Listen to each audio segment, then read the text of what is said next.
ቤተሰቦቼ አሰላሙ አለይኩም ወራህመቱላሂ ወበረካቱ። ወድና እየተከበራችሁ ወደ ቻናሌ ተከታታዮች እንዴት ናችሁ? ደህና ናችሁ ወይ? ከኔ ጋር አልሐምዱሊላህ በጣም ደህና ነኝ። እንደውም ወደ ኢትዮጵያውያኖች ወደ ክርስቲያን እህት ወንድሞቼ በኢትዮጵያ በሀገርም በውጭም የምትገኙ በያላችሁበት ሰላማችሁ ይብዛ። አላህ ሀገራችንን ሰላሙን አንድነቷን ይመልስልን። ሁላችንም በዱዓ በጸሎት በርታ። ወደ ቤተሰቦቼ እንግዲህ ለዚህ ቤት አዲስ የሆናችሁ ሰብስክራይብ አድርጉ። በቅንነት ሰብስክራይብ ያደረጋችሁ ቪዲዮውን ላይክ ሼር እያደረጋችሁ አበረታቱኝ። ነባር ቤተሰቦቼ ደግሞ ከጎን የሆናችሁ ጊዜያችሁን ሰዓታችሁን ሰጣችሁ ከጎን የሆናችሁ ስለምታበረታቱኝ በሀሳብና በኮሜንታችሁ እጅግ ከልብ ነው የማመሰግነው። ዛሬም ነገም ብርታታችሁ አይለየኝ እላለሁ ውድ ቤተሰቦቼ። እና እንግዲህ እንደመጣሁበት የኖላዊ ድራማ እጅግ ተወዳጅና እጅግ አስተማሪ ድራማ ነው። ሁላችንም በጉጉትና በተስፋ የምንጠብቀው ድራማ ሲሆን ዛሬ በክፍል 42 ላይ የተፈጠረው ነገር እጅግ በጣም እንጃ ያሳዛኝ ነገር ነው።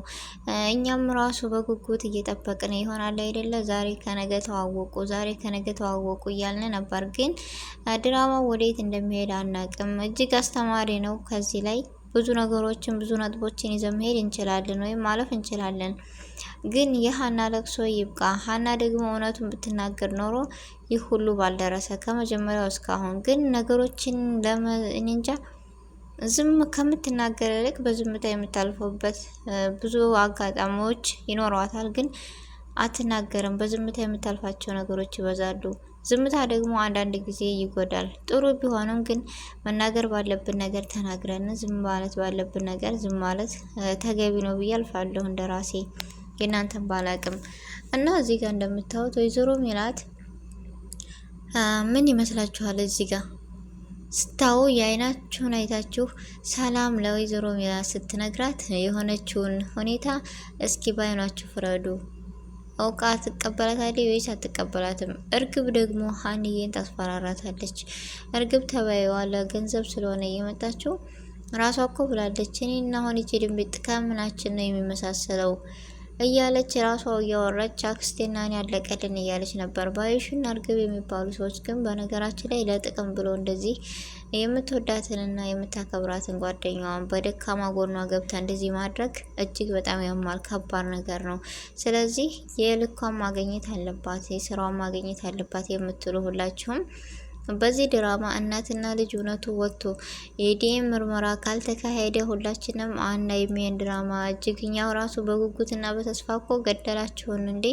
እኔ ብቻ ሳይሆን ብዙ ቤተሰብ ነው ዛሬ ተዋወቁ ነገ ተዋወቁ እያለ የሚከታተለውና የሚጠብቀው ይሄን ድራማ። ስለዚህ እናትና ልጁ ይተዋወቁልን። ሲቀጥል ደግሞ አሁን ላይ እርግጠኛ ነኝ በሆነ ሲስተም ይደብቁታል፣ በሆነ ነገር ያወሳስቡታል። ሀና ግን እውነቱን ተጋፍጠሽ እውነቱን ተናገሪ፣ የሚያግዝሽ ሰው ከጎንሽ ይኖራል አለ አይደለ? ለፋዘሯ እንዲሁም ለጆሮ ለሰላም ለሙናሴ ከተናገረች ያግዟታል።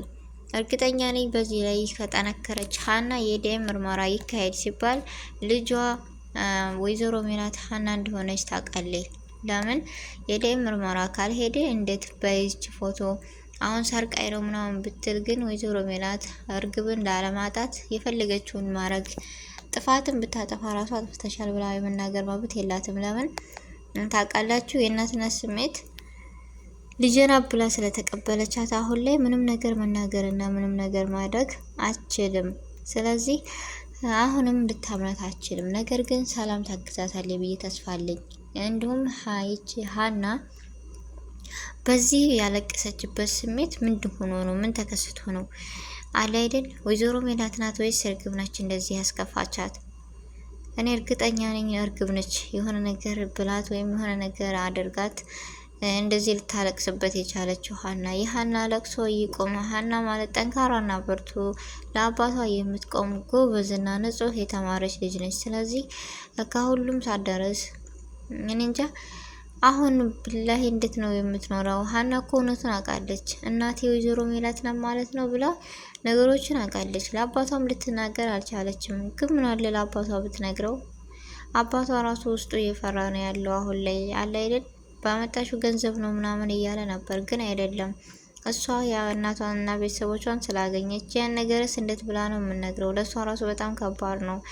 ፋዘርም ቤተሰቦቿን ካገኘች እኔን ትታወኛለች የማለት ጥርጣሬ ይኖርበታል። አላቅም ብቻ ይህን ስለሆነ ብቻ አባቷም ውስጡ ፈርቶ እያለ እሷም እንደዚሁ እውነቱንም ልትናገር አልቻለችም።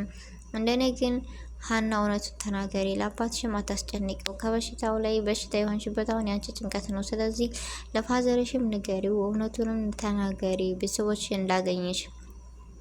እዚህ ጋር እንደምታዩት ሰላምዬ በጣም ደንግጣለች። ሀና እንደዚህ ሆና ከቤት መጥተው ሰላምዬ ፋዘር ልጠይቅ ወደ ቤት ስትመጣ ነገር ግን ሁሉን ነገር አስረዳቻት። ስታስረዳት ሰላም በድንጋጤ የሆነችውን እኔ አላምንም ይሄን ነገር ሀና እህቴና ማለት ነው እያለች ሁሉ ነገር ውስጧ በጣም እጅግ ፈርቷል እና እጅግ ለማመን የሚከብድ ነገር ነው። በጣም ያስደነግጣል፣ ለማመንም ይከብዳል። ቤተሰብ ለምን ሰራተኛቸው ብለው የመጡ ይሁን እህታቸው ሆና ሲያገኙ ምን ይከሰታል? እርግብስ እንዴት አድርጋ አነሳቸው? እንዴትስ ወሰደችው? ይሄ ነገር የጥርጣሬ ነው ብላ ሰላም እርግጠኛ ነኝ በጣም ንቁ ስለሆነች ታግዛታለች ብዬ ተስፋ አለኝ። ሌላው ሰው ላያምናት ይችላል። እርግብም ከወይዘሮ ሜላት ከተመሳጠራለች፣ ግን ሰላምዬ ልታግዛትና እንደ እውነቱ ልታወጣ ትጥራለች ብዬ ተስፋ አለኝ። ውድ ቤተሰቦቼ የእናንተን ሀሳብና የእናንተን አስተያየት ባላቅም የራሴ እንደዚህ ነው። እስኪ የእናንተንም ሀሳብና አስተያየት ደግሞ እንሻለን፣ በኮሜንት አስቀምጡልን። እና ይህ ድራማ እጅግ በጣም አስተማሪ እና እጅግ ተወዳጅ እየሆነ ነው የመጣው። አለ አይደለ አንዳንድ ጊዜ በቃ ሁሉ ነገር አክሶ ነው ስታገኙት የሆነ ነገሮችን በቃ ሁሉ ነገር የማይጠላ ድራማ ላይ ሁሉ ነገር አስተማሪ የሆነበት ነገር ነው እና እጅግ ተወዳጅ ነው። ግን የሀና ለቅሶ አቆሞ ሳቋ ይመለስልን የምትሉ ሁላችሁም በኮሜንት አስቀምጡልን። ድምጽ መሆን መቻል አለብን። እናትና ልጅ ይተዋወቁልን። እውነቱ በቃ ይውጣ፣ ሀና እውነቱን ተጋፈጭ የምትሉ ሁላችሁም በኮሜንት አዎ እውነቱ ይውጣልን የምትሉም በኮሜንት አሳውቁን ነው ውድ ቤተሰቦቼ። እና በጣም እጅግ ያስተማሪ እጅግ ተወዳጅ ድራማ የክፍል 42 ያልጠበቅነው ነገር ስለተከሰተ ሁሉ ነገር ይስተካከላል ብዬ ተስፋ አለኝ። የዛሬው ቪዲዮ ይህን ነበረ። አሰላሙ አለይኩም ወረህመቱላሂ ወበረካቱ።